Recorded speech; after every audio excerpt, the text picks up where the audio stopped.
3. Halo Cakanians dan para dosen, nama saya Alexander Tristan dari Ilmu Komputer. Terkait pada guest lecture minggu ke-7, hari ini saya akan menjelaskan apa itu cybersecurity. Jadi, apa sih cybersecurity? Cybersecurity adalah sebuah praktik yang melindungi sistem dan jaringan dari serangan digital. Ini bertujuan untuk mencegah pencurian data sensitif dan uang secara digital. Hal ini penting untuk individu dan perusahaan. Jadi, secara garis besar, cybersecurity adalah merupakan kerja atau secara proyek di mana untuk melindungi dari data-data Anda dari sebuah hacker atau penghilangan data, atau juga bisa dibilang virus yang dapat merusak data-data tersebut atau komputer Anda. Nah, untuk melakukan keamanan tersebut, cybersecurity memiliki tim. Nah, di cybersecurity ada beberapa tim, yaitu contohnya 3 tim ini. Nah, untuk melakukan perlindungan yang optimal, makanya dibutuhkan tim-tim tersebut. Karena dengan memiliki satu program atau satu orang sendiri, pastinya tidak seoptimal dengan melakukan dengan tim. Karena sebuah penyerangan itu terbagi dengan banyak-banyak hal dan nanti saya akan jelaskan. Nah, untuk pertama, ini adalah merupakan 3 tim yang umum dan penting. Yaitu yang pertama, yaitu ada Red Team. Red Team itu melakukan serangan simulasi untuk menguji keamanan sistem. Jadi, seperti sudah dibilang, kegunaan Red Team itu sebenarnya lebih menyerang aplikasi sendiri untuk membuka kayak bagaimana bagian-bagian program yang belum terlindungi. Maka dengan itu, tugas-tugas untuk Red Team itu untuk mengevaluasi keamanan suatu sistem atau organisasi dengan melakukan serangan simulasi tersebut. Jadi tujuan utama tim merah itu untuk menemukan kelemahan dan celah dalam infrastruktur yang berada di aplikasi dan kebijakan keamanan. Red Team juga berperan sebagai penyerang dan melakukan uji coba keefektifan sistem dengan sudut pandang penyerangan tersebut. Nah, sekarang lanjut ke Blue Team. Blue Team itu bertanggung jawab untuk mempertahankan dan melindungi sistem dari serangan. Seperti sudah dibilang, Blue Team itu sebagai yang mendeteksi sebuah serangan-serangan tersebut. Jadi, Blue Team itu bertugas untuk memonitor dan mendeteksi ancaman yang terdeteksi. Juga merespons serangan tersebut dengan cepat dan secepat mungkin untuk mengurangi ancaman-ancaman atau kerusakan data. Blue Team juga bekerja untuk memastikan jalan operasional dengan baik dan memperkuat sistem pertahanan. Tugas mereka meliputi konfigurasi keamanan, pemantauan kegiatan jaringan, analisis log, dan juga pemulihan sistem setelah serangan tersebut. Nah, yang terakhir ada Purple Team, di mana Purple Team ini merupakan tim yang unik. Karena Purple Team ini adalah gabungan dari Red Team dan Blue Team, di mana untuk meningkatkan keamanan secara keseluruhan. Jadi, tim ini itu berfokus untuk kolaborasi antara kedua tim, yaitu Red Team dan Blue Team, untuk meningkatkan keamanan secara keseluruhan. Mereka bekerja sama untuk menganalisis temuan dari serangan simulasi Red Team dan juga memperbaiki kelemahan dan teridentifikasikan. Jadi Purple Team juga berfungsi sebagai forum untuk berbagi pengalaman, dan praktik terbaik antara Red Team dan Blue Team. Tugas mereka juga mencakup debriefing setelah serangan simulasi, identifikasikan tindakan perbaikan, dan mengimplementasikan solusi keamanan yang lebih baik. Jadi, jenis-jenis tim kan tadi saya bilang ini merupakan 3 tim yang awal. Sebenarnya terdapat juga ada white team, black team, dan yang lain-lain. Tetapi 3 tim berikut ini adalah yang paling umum dan paling penting di cybersecurity. Nah, dari mendengarkan kerja-kerja tim tersebut, jadi tugasnya itu apa sebagai cybersecurity? Jadi cybersecurity memiliki 5 jenis tugas, yaitu ini, keamanan jaringan dan aplikasi.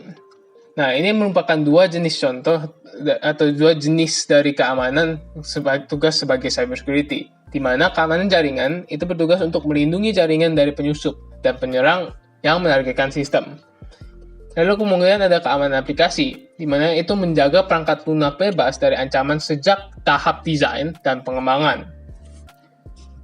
Lalu tugas yang lain, terdapat ada keamanan operasional dan mitigasi, di mana keancaman operasional itu menangani dan melindungi aset data termasuk izin akses pengguna. Nah, jadi dengan ini keamanan operasional itu mencakup proses dan keputusan untuk menangani dan melindungi aset data. Izin yang dimiliki oleh pengguna saat mengakses jaringan dan prosedur yang menentukan bagaimana dan di mana data dapat disimpan atau dibagikan. Semua berada di ruang lingkup keamanan operasional tersebut. Kemudian ada mitigasi. Mitigasi itu untuk menentukan langkah proses terhadap insiden dan pemulihan operasional. Nah, proses mitigasi ini penting untuk kelangsungan bisnis. Ini menentukan bagaimana langkah sebuah perusahaan atau organisasi dalam merespon insiden dunia maya atau peristiwa lain yang menyebabkan hilangnya data atau terganggunya kegiatan operasional. Kebijakan pemulihan menentukan bagaimana perusahaan memulihkan kegiatan operasional dan semua informasinya seperti semula sebelum serangan itu terjadi. Nah, dan yang terakhir itu ada edukasi pengguna, di mana memberikan pelatihan keamanan kepada pengguna untuk mencegah kesalahan manusia. Di sini di mana sebuah pengguna harus mengetahui gimana mereka tidak memasukkan virus ke dalam sistem mereka karena gagal mengikuti praktik keamanan yang baik. Oleh karena itu, pengguna juga harus memiliki edukasi yang untuk mengetahui bagaimana untuk menghindari terkenanya virus-virus dan ancaman-ancaman dari data-data, penghilangan data-data. Yaitu seperti kayak contohnya mengabaikan lampiran email yang mencurigakan, juga tidak memasukkan USB drive yang tidak dikenal, atau mengganti password secara berkala. Nah, edukasi penting lain akan mendukung keamanan di organisasi atau perusahaan tersebut. Sekarang, jika dipikirkan, jika terdapat ada sebuah tim yang untuk melindungi dari serangan, lalu juga dijadikan ada tim SOC, dengan alat apa yang digunakan mereka untuk melindungi semua ini? Nah, ini adalah merupakan tools-tools dari cybersecurity, yaitu ada 4. Itu SIAM, itu merupakan ada sistem analisis log dari berbagai sumber untuk deteksi dan respon ancaman. Kemudian ada SOAR, di mana ini adalah merupakan platform otomatis respon insiden dan orkestrasi keamanan. Lalu kemudian ada antivirus, di mana itu adalah merupakan deteksi dan penghapusan malware. Dan juga ada firewall, di mana ini untuk penyaringan lalu lintas jaringan. Nah, di sini yang penting itu adalah merupakan firewall, IPS, dan IDS, yang nanti saya akan jelaskan. Nah, jadi ini adalah guna-gunanya dari firewall, IPS, dan IDS, di mana firewall itu merupakan penyaringan lalu lintas yang tadi sudah diberikan berdasarkan aturan yang tertentu. Nah, firewall ini adalah salah satu alat keamanan jaringan yang bertindak sebagai penghalang antara jaringan internal dan eksternal. Cara kerja firewall ini dilakukan dengan menyaring lalu lintas tersebut berdasarkan aturan yang telah ditentukan. Seperti kayak contohnya yang disaring itu adalah alamat IP, protokol, dan port. Firewall juga membantu mencegah akses yang tidak sah. Jadi jika ada data-data yang masuk merupakan sebuah privat, itu tidak bisa diakses dengan orang-orang biasa. Nah, ini menghasilkan jadi untuk melindungi dari serangan, jadi data-data tersebut tidak gampang diambil, dan juga mengendalikan jenis lalu lintas yang diperbolehkan atau diblokir dalam jaringan tersebut. Nah, di sini juga ada IPS yang merupakan salah satu alatnya juga, di mana perangkat yang aktif atau gunanya itu mencegah serangan secara aktif dan real time. Jadi ini adalah merupakan perangkat yang aktif untuk mencegah serangan secara langsung. Jika ditemukan ada aktivitas yang mencurigakan, IPS dapat langsung memblokir dan menanggapi ancaman tersebut sebelum mencapai jaringan internal. Nah, berdasarkan dari IDS, di mana IPS itu berbeda dari IDS, nanti saya akan jelaskan. IPS itu bertindak secara otomatis untuk mencegah intrusi, menjadikan lapisan pelindungan yang proaktif. Nah, sekarang IDS itu kerjanya mirip, yaitu mirip dengan IPS, yaitu mendeteksi dan memberi peringatan tentang aktivitas mencurigakan. Jadi IDS itu Intrusion Detection System itu ya saya sudah bilang kerjanya mirip dengan IPS, tapi tidak melakukan tindakan pemblokiran otomatis.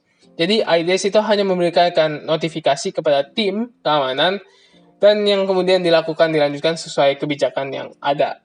IDS itu cocok untuk mengidentifikasikan pola ancaman atau potensi serangan tanpa mengganggu lalu lintas jaringan.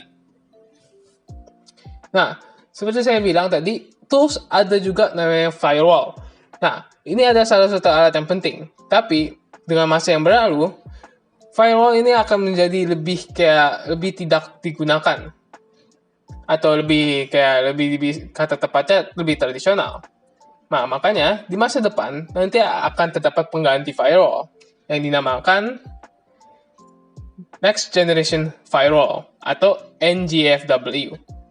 Nah, NGFW ada 3 yang baru, yaitu pemeriksaan konten, di mana NGFW dapat memeriksa konten, data, dan aplikasi. Kemudian NGFW juga bisa mengidentifikasikan aplikasi, yang dimana dapat mengidentifikasikan dan mengontrol aplikasi tertentu.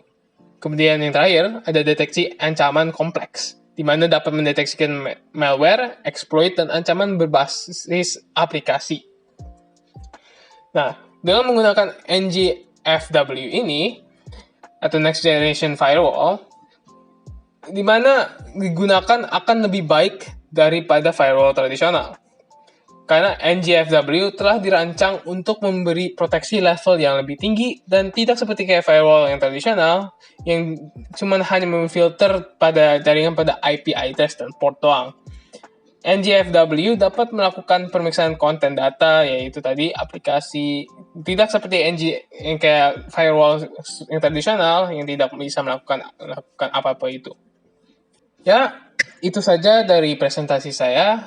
Semoga video ini telah menjadi membuka wawasan tentang cybersecurity. Maaf jika ada salah kata atau informasi yang tidak lengkap atau juga informasi yang salah. Tapi terima kasih untuk telah menonton dan goodbye.